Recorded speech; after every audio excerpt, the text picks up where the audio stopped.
You think you consciously choose who you relate to.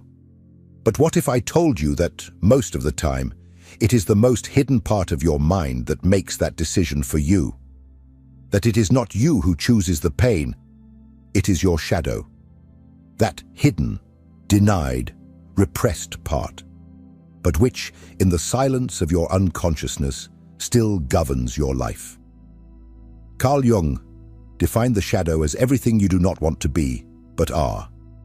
Everything that society, your parents, your culture said was wrong, ugly, shameful, and that you to be accepted, buried deep in your soul.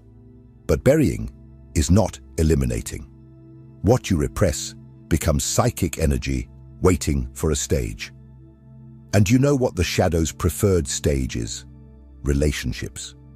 You attract what mirrors your shadow, and that is why, without realizing it, you repeat the same cycle with different people. You change the name, you change the face, but the pattern is the same. You nullify yourself, the other hurts you, you blame yourself, you beg for crumbs, and call it love. This is not bad luck.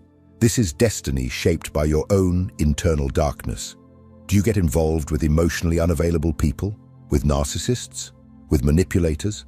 Ask yourself, what do these relationships reveal about what you hide from yourself? Perhaps you deny your anger, your desire to be seen, your wish for control. And that is why you submit to someone who embodies exactly what you do not dare to be. The shadow manifests this way, projecting itself onto the other. You hate in them what you do not accept in yourself. You love in them what you have abandoned in yourself. It is a cruel game, but necessary until you face what you hide. Because as long as you do not recognize your shadow, it will continue attracting situations that reflect it, so that finally you can see it. Jung said, "What you resist persists. What you accept transforms." It is not enough to flee from toxic relationships. You need to understand why they attract you, and that requires courage.